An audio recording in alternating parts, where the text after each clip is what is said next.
He loves bananas. That's one of his favorites.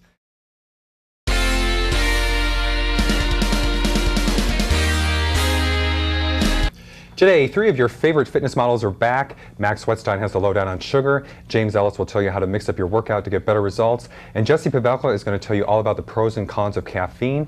First up, fitness model and airline pilot Max Wettstein is here. I think he brought along a friend of his, Spike. You can see Max, at least, on the cover of Amazing Abs here. Great to have you back today, Max. Good to be back and to bring my friend and pet of 13 years, Spike. 13 years, Spike. Okay. Yeah. Well, I was going to ask you about sugar, but I'm a little... Does this thing eat sugar? Let's just start out there. Does this thing eat sugar? He eats only whole foods found in nature. He does eat fruit sugar. He loves does that mean, fruit. like the neighbor's pets, or what? No. He's an omnivore, so he does eat some meat, but he's mostly a vegetarian. He eats about 90% vegetables, dark leafy greens for calcium content, and he does eat fruit. He loves bananas. That's one of his favorites. And we'll give him occasional protein to beef him up a little bit, you know, some egg whites, tofu, tuna, things like that. Okay. And so what's the problem with excess sugar? I have a sweet tooth. I love sugar, but what's the problem that people get into with sugar? It's kind of an epidemic with America because our bodies just don't metabolize it well anymore because our insulin and sugar metabolism process has just failed due to mostly a sedentary lifestyle we all lead. We're in the office all day. We're not working out. Flying the plane all day? Flying the plane all day. And so you eat sugar and your muscle cells and your liver cells don't uptake the glucose and store it as glycogen for fuel and muscle repair. This over time can lead to insulin resistance. Meaning? Poor glucose tolerance. Insulin resistance is when you don't metabolize sugar properly, so you build up you're hyperglycemic and you build up an excess of insulin in the blood. Instead of utilizing that blood sugar for fuel, you end up storing it as fat. And central obesity type fat, visceral fat for the most part, leads to kind of like metabolic syndrome, syndrome X, things like that. What's visceral fat? Internal belly fat, that's the latest buzz right now. That also is associated with cortisol. Hang in there, Spike. Find your happy place. But you can change all that through diet, of course, as we all know about the Atkins diet and things like that. But if you want to make sugar your friend, or at least not your enemy, and insulin your friend, and even as an anabolic hormone to build muscle like bodybuilders do, like fitness models do, all you have to do is exercise. As soon as you exercise, you teach your muscle cells and your liver cells how to pull that sugar out of your blood, store it in the muscle cells, make your muscle cells fill out your liver. Then you have energy to work out because carbohydrates are the #1 fuel for the muscles, not fat. So fat may be good during a long, slow endurance workout, but for strength and power, you need carbohydrates. And so the more you exercise, the more you're going to metabolize that sugar. You'll need less insulin to store it because insulin is the storage hormone. It's an anabolic shuttle hormone. And it can help you build muscle. When you mention insulin, you think of diabetes, and there's a growing problem with type 2 diabetes. That's the ultimate scare, is that over time you stop metabolizing sugar properly. That leads to insulin resistance. Eventually you become a pre-diabetic. Eventually you're a type 2 adult onset diabetic. It's not the diabetes I'm laughing at. But it's all right. Spike's, he's hanging in there. You know, he's never been on a set before. This is his first time. New experience for him. So you've had this thing for 13 years? 13 years. When I got him, he fit in the palm of my hand. He was a wee little hyper iguana. He would tail slap you, hiss at you. And then over time, better. Yeah, he's kind of a pampered, lazy, middle-aged iguana now. He has a great life. Where did you get him? I got him in Pensacola, Florida at a pet store. And he was healthy and spry. We brought him home. We used to keep him in an aquarium in a cage, and now he just has free roam of our back deck. I think he's trying to get free right now. I think he wants to give you a kiss. Give me a He is clean. He had a bath. But he has. Did I do it? Yeah. Right on the head. Right on the head. Okay. First time for everything. I can say I've kissed an iguana. How many people can say that? Yeah. But he probably won't turn into a prince. I don't know. But he has free roam of our back deck. He needs full sunlight to build bones and metabolize, to produce vitamin C or vitamin D to metabolize calcium properly, and then he roams around inside our house. He's 13 years old. He's about 25 pounds, so he's good for doing curls. You take him to the gym? No, he goes around a lot with me. He's a favorite among kids, and I have a 4-year-old daughter, so when her friends come over, they think they're seeing a dinosaur. So you just let him loose in the backyard and he doesn't crawl away? He'll crawl away. He won't run away, but he'll start wandering and exploring. And you have GPS on him? We've talked about that. He's wandered away 6 times. At one point he was gone 6 weeks. We never thought we'd see him again. 6 weeks. The temperature dropped below 40 degrees. We thought he was going to go into coma and die, but he didn't. He somehow bounced back. He's got 9 lives. Because normally you find these in the equatorial regions where it's warm, tropical rainforest. So he's used to high humidity, 80 degrees every day, things like that. But he gets a warm bath every day, so he's good. And yeah. You said, but he has to worry about the birds flying overhead may think he's dinner? Yeah, I mean, there's not a whole lot of natural predators, I don't think. He somehow survived the coyotes that are in the canyons in our backyard. But yeah, hawks and falcons fly over, owls at night, so we bring them inside at night. Wow, that would be. So, and he was the alpha dog around our house. We had a German Shepherd for 13 years who just passed away, and he was definitely the alpha male. The German Shepherd would just back down and stay out of his way. Really? So the dog would back down to the. Yeah, but if we all ate like Spike, whole foods, unrefined foods, leafy vegetables, and fruits, we would look just like Spike. Yeah, we probably wouldn't have. We'd have lower cancer rates. Although humans who work out do need a little more protein. I think, yeah. So.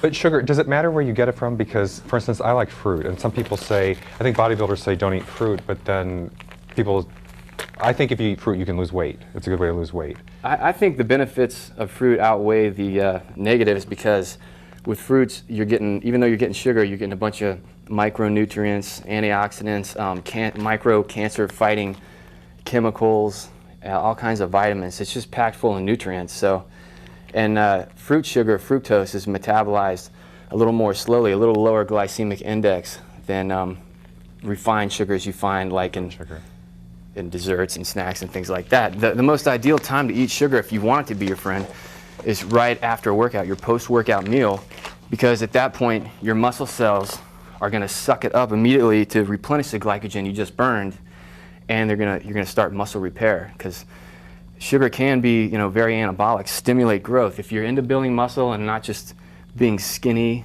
if some people get so concerned with weight loss and being skinny. If you're a fit model, muscle looks good, it drives your resting metabolism. And occasionally sugar will be your friend right after a workout or during a long workout. Somebody told me, Roni Matran from Lebanon, who was here in town for one of the Model America things, I think. Yeah, I think we met him there. Yeah. He told me that he eats marshmallows after a workout to raise his insulin levels, I guess, so that the muscles will take in the... Exactly, that's when you do want a huge insulin release, and sugar is going to do that to drive fuel and nutrients and glycogen back into your muscle cells. So you do want high glycemic carbohydrates and sugars immediately following your workout. Before your workout and during the rest of the day, you want lower glycemic type sugars, more whole foods, whole grains like that, for a sustained time release of energy. Does Spike eat marshmallows? He does not. He does not eat any junk food. We're coming up with a break here, but I'm going to try to hold him as we go away. If I'm not here when we come back, you know that something happened. Yeah. I should give you the gloves. Oh, Jesus, like the cat that scratches me at home. We will be back with James Ellis right after this to show you how to mix up your workout. It's actually kind of cool.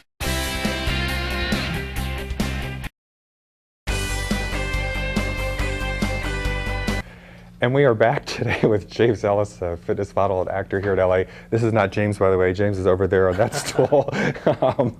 I think James is going to show us how you can mix up your workout. Things that you ordinarily do standing, you can do sitting down. Things that you do sitting down, you can do standing. Right. So what have you got for us today, James? I have a lot of I'm just going to try to live through the segment, by the way, but okay. Yeah, exactly. I have a lot of interesting stuff. The fitness magazines aren't all that bad. I found some interesting stuff in them, and that's actually where I came up with the idea of doing workouts that you typically do standing, sitting, and workouts you typically do sitting, standing. Okay. It's a great way to shock your muscles. If you're having trouble growing in the gym, it's very, very, very important to switch it up. You can't do the same routine, for months at a time. Your body gets used to it, just like with anything else. So yeah, it's where I came up with the routine. I got a couple ideas from the magazine, and then I just kind of everything I did, I started switching it up. I'm like, oh, well, I'm doing these preacher curls, standing, I'll try them sitting. Okay. So that's where I came up with the idea. I can show you a couple here. Sure, Spike and I would very much like to see it. All right. The first one. Good Spike, that's right. I'm going to start with some biceps with the preacher curl bar, and you can just sit on any typical, bench in the gym. Uh-huh. Let me see how I'm going to do this here. And I just brought the preacher curl bar without any weights, but putting your legs straight out and just curling straight up, this is a great way to hit your muscles differently, because when you're on your feet, you typically you want to use your legs and you're pushing more weight, you're bouncing, you can jar your back. So this is a great way to shock your muscles, trying it a little bit differently, just using the preacher curl bar. Whereas, you can do it standing, you can do it sitting also. Spike just wanted a closer look, by the way. Oh, does he want to try? Try to hold on to that. And then you can also, with that, you can switch your grip too, and it's going to hit a different part of your muscles. So by doing the reverse curl, you're going to hit the bulk, the lower part of your biceps. So in anything, a lot of people don't realize there's a couple different heads to your biceps, different parts of your biceps that you can hit. So by doing a reverse curl, you're going to hit the lower part of your biceps. So it's important to do different grips. The same with singles. So let me show you. By the way, you don't know it, but I'm getting a workout just holding this thing. And then the same with this. This is just another example, not necessarily of the standing and sitting, but just an example of the different parts of your biceps that you can hit. When you're curling this way, you see the bulk of my bicep is popping, that part right there. When I switch the grip to that, see how it comes out? It lowers it, so it's hitting a different part of your biceps. So important to do both the lower part of your bicep and then the bulk. Okay. Other than that, now I'm going to call Max on if I could, if he can help me out, since you look like you're kind of busy there.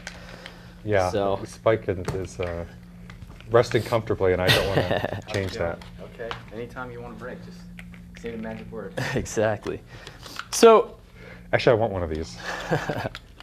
What I usually do in the gym is I use the cable crossover machine. Uh-huh. So Max is going to be as if he is the center of the machine. So he's going to hold on to one end. And typically when you do a press down, you're standing. Most people you see in the gym, they're standing. They're doing a press down. Uh-huh. So here, you can also sit down and do the press down like so. And it keeps you, again, from using your back. A lot of people will lean into it, things like that. Just keep your chest out and press down. Another great way to hit your triceps, and I experienced a lot of growth in my triceps when I started to do that.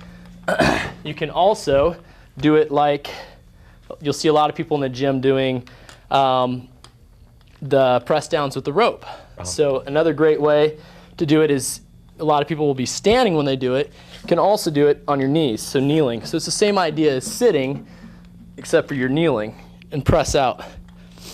Again, it's another way where you're not using your legs as much, you're not using your back, so it's really going to shock your muscles. You're going to experience a lot of growth that way.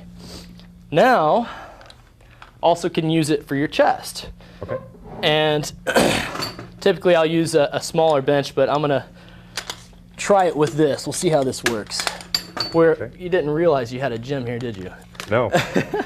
I didn't know I had an iguana either, but that's another story. Exactly. So I've started, and this is probably one of my favorites, is seated flies. You always see people standing and working their upper chest with their flies like so. Seated is great. I mean, it's not as bad on your back. You see a lot of people, they're pushing the weight really hard. Uh-huh. When you're seated and you got a back on you, you're not gonna use your back as much. And I've always, myself, even had trouble with my lower back when I'm doing flies. So seated flies takes the stress off the back. It's more concentrated, so it works really well.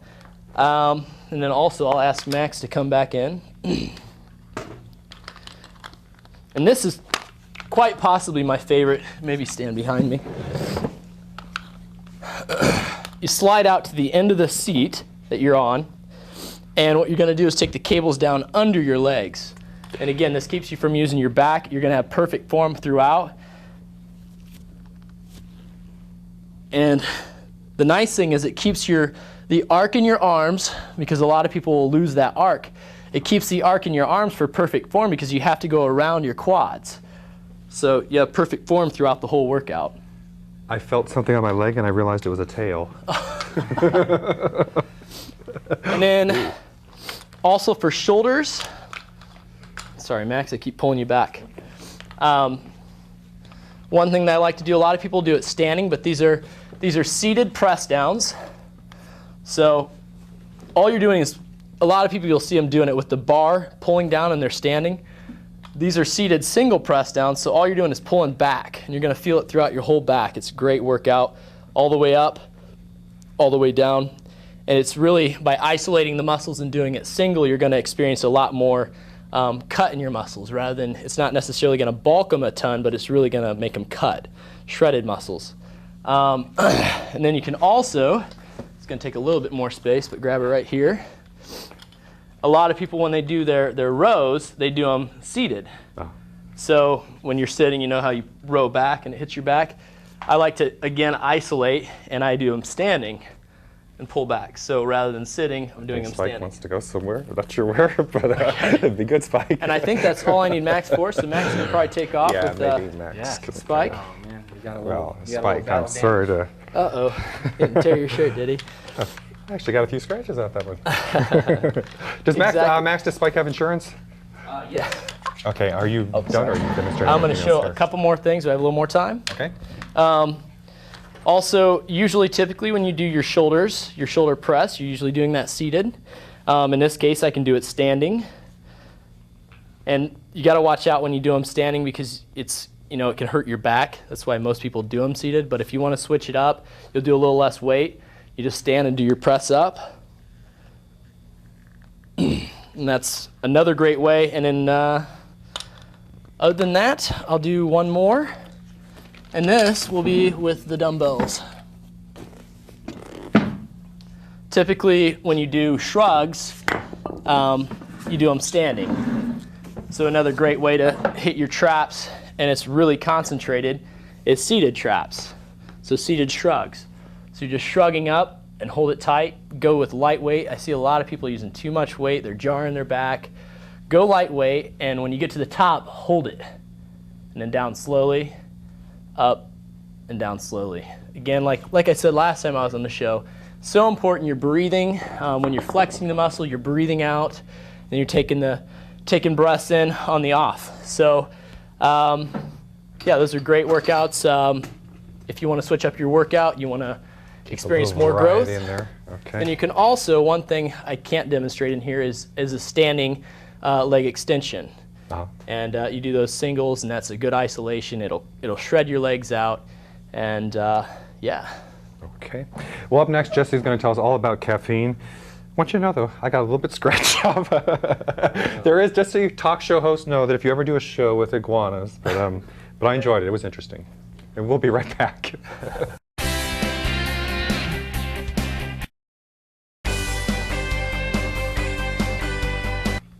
And we are back with Jessie Pavelka, fitness model and personal trainer here at LA. I think the secret of this is the gloves, so they tell me. So Max is going to bring Spike back here. I got to give it another try now that I'm properly equipped. Jeez. And I don't know if I like to hold him up high. Hold him real high.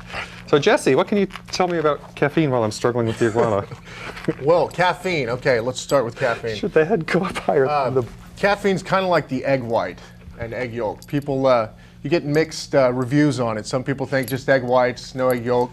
Caffeine is actually, the new research shows that caffeine is beneficial. Is it? Yes, it is. How beneficial? Are you struggling over there? Just a little. Well, it does have short-term side effects. It does cause increased stress with initial consumption. Iguanas can do that too, by the way. Yeah, obviously. I mean, you're pretty scratched up, man. Also, it does cause insomnia if drinking too late, if you drink it too late. Other than that, it's a great fat burner. It's great for energy. And, yeah, because you hear all these studies. Some people say take caffeine, don't take caffeine. Or people say, you know, don't drink soda. Right. But then well, I've soda has a heard little that bit more to it. It is than a just fat caffeine. burner. Right, Okay. it is. It so increases you your- don't, Go you ahead. prefer to get your caffeine from something other than soda? Well, coffee. I mean, it's pretty much, you get pure caffeine from that. You don't have all the extra carbonation, all the sugars and all that. It's caffeine. That's it. What if you don't like coffee, though? Fine. Green tea. Let's say Green tea. Okay, I've heard that. A little less caffeine in green tea. There was also a study that said that if you drink a lot of green tea, that people who lose weight and drink green tea keep the weight off, more than people who don't drink green tea. And it's a good antioxidant as well. Very good antioxidant. But all in all, caffeine's definitely a plus. It's good for you. In moderation. Anything in excess, obviously, is bad. But how much is too much? Well, 300. Anything over 300 milligrams is too much. 300's a lot. But for someone that's, let's say you start in the morning, that's roughly 5 cups of coffee, which is a lot. But I mean, anything over that will definitely cause, negative side effects. But, such as? Well, decreased circulation to the heart during exercise is one. If you're exercising and you have tons of caffeine in your body, it's not a good thing. The insomnia, if you don't get sleep, you get depressed, you get stressed, all the negative psychological side effects come along with that as well. But like I said, all in all, caffeine is good, helps burn fat, gives you energy, why not? Does Spike use caffeine? Heavy doses, huh? Espresso only. Espresso only. Which is pretty much the strongest form of caffeine if you're going for going to Starbucks or something. And does it matter if you have high blood pressure or not? Is caffeine? Very minimal. Again, initial consumption, it does raise your blood pressure a little bit, but other than that, it shows that there's not a lot of side effects with blood pressure, high blood pressure. So you're okay. Again, don't do too much though. Too much. Too much of anything's bad. Too much of an iguana is too much of that iguana, obviously. But the gloves help. Yeah. I think he's going to sleep. That's pretty cool. It looks I've got like an it. iguana It's kinda cute sleeping now. on my arm. I know, actually. Yeah. New buddy. I would like to remember it that way, just sitting there sleeping. Better not move too much. I feel like I shouldn't move. But you also say that there's a tendency for people to work out too much or too little. Is that correct? Compulsive exercising. Compulsive. You find a lot in athletes, also people with anorexia or bulimia. They have an image, a self-image problem. They don't perceive themselves to be where they want to be. Spike is happy with his self-image. Yeah, I can tell. Compulsive exercise, it'll cause the same thing. You get depressed, you get burned out, you get burnout syndrome. You try to do everything in one day, and you're always on the go. With exercise, everything's just to the extreme. So compulsive exercise is definitely not a good thing. A lot of times, this time of the year, usually people are wondering what's too much, what's too little. Well, if you're sitting in a chair, eating a hamburger and drinking a Coke, that's probably too little. Holding an iguana. And holding an iguana. Yeah, you might be burning a little more calories with the weight of the iguana. But with the new year here, everybody made their resolutions, and they say 2,500 to 3,500 calories a week is what's needed. If you're doing 30 minutes of cardio a day, that's minimal. 45 minutes of cardio, you're getting some results, and an hour of cardio for maximum results. I would not go over an hour of cardio a week, or a day. A day. Right. But do you take a day off, or do you do 7 days a week? It's good to take a day off, definitely. Rest is just as important. If you don't rest, your cortisol levels raise, you gain more fat, you get stressed. There's all sorts of psychological things that happen without rest. So rest is just as important. Yeah, I mean, because I always feel like people tell me I should get more sleep, and I always feel like that's the first thing that goes is sleep. Most definitely.